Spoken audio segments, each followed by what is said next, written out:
that switch should be, for example, at least equal to the total power of the need of your devices. Also, in some switch ports, we don't have the capability of PoE. For example, maybe you are buying one switch. In this switch, we have 24 interface, 24 ports, okay? But only 12 ports of this switch support the PoE, and other ports doesn't support the PoE.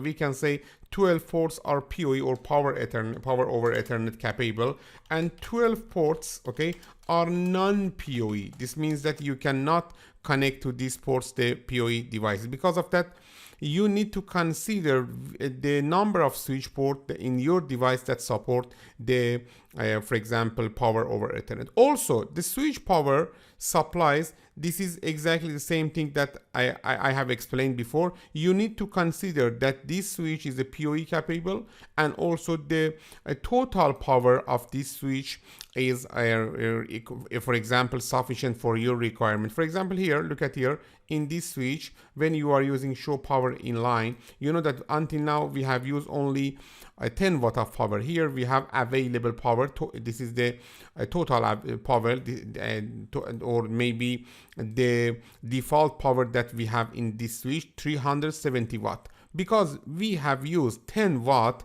only 370 watts of power now is remaining. Because of that, you need to consider the total power that you need in your network. And also we need to for example, consider the PoE standards, means IEEE 8, OTA 380, 3AF, and also 3BT, okay? And after that, you can choose the correct standard, the correct switch capabilities for your device. For example, I have a device with requirement of the IEEE 8, OTA 3BT, okay? And because of that, we need to buy a switch with the capability of the UPoE at least or UPoE plus.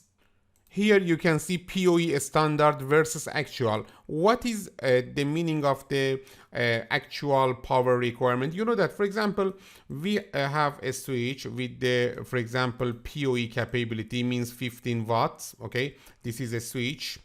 The port of this switch can supply the power, the 15 watt, but our device, our PD, only needs 7 watt. It's okay. We can apply less than or lower than the maximum available power on one port. Okay, it's okay. And with the negotiation with the CDP and LLDP, the switch can find which amount of power is suitable for the device. After that, this negotiation should be occurring during the time. If the requirement was changed, again we should apply maybe the other amount of, for example, power over Ethernet. Here in the packet tracer, you can connect the device, for example, PSE, to multiple switches, to multiple, for example, PoE devices. One of them is IP phone, and let me to find another devices here in the wireless. Okay, we have some, for example, access point. This is the access point. Let me to connect the AP. In the AP here, now we have the connectivity to the power. It has power. And also in the lightweight AP, this is the lightweight access point. Here we have adapter. Let me to connect this lightweight access point, okay, to the, for example, switch. This is the PSE switch. I'm going to connect it to the lightweight access point. As you saw, I didn't connect the adapter to the access point. Now in the PSE, if you check the show power in line, okay, show power in line, you can see that this access point now is using 15 watt, but the, for example, IP phone is using 10 watt. Here we can see the class of the, for example, class of the IP phone, and the here you can see the maximum power available in each port of the PSE. You know that this switch is a PoE, and PoE can support 15.4 maximum power.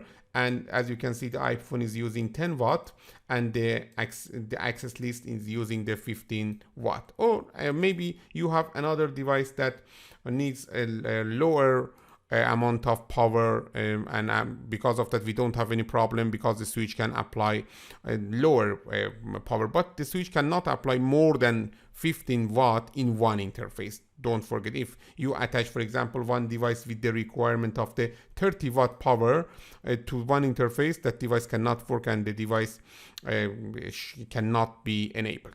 Okay, this is the PoE in the CCNA, in the level of CCNA, but let me to emphasize that about the PoE, we will learn more than this in the future. PoE is not a concept, PoE is a tool, and we are using the PoE, okay? PoE is different with the, for example, STP and some other concepts. PoE is a feature that we need it, okay, for using the network is more easier and also more efficiently. With PoE you can easier manage the for example, power in your network, and the cost of the supplying power for the devices will be reducing. Very good. In this video we have learned about the LAN architecture. You know that I have explained the campus LAN topologies and also the SOHO network, and after that finally we have learned about the PoE or power over Ethernet. In the next video I am going to talk about the WAN architecture. This is the LAN architecture, means local area network architecture. In the next video we will learn about the WAN or wide area network architecture. In this video we didn't configure anything, it's okay, but it's important to understanding the concept of this video for learning the WAN architecture. Because of that, first review all of the content of this for example video. After completing all of the concepts, if you want you can take some notes. You will be ready to learning about the next step, the WAN architecture. You know that in one enterprise we have LAN and also we have WAN. Now we have for example view about the LAN architecture. Let me to talk about the WAN architecture in the next video. Because of that, after reviewing all of the concept of this video, please come with me to the next video. I am going to talk about the WAN architecture.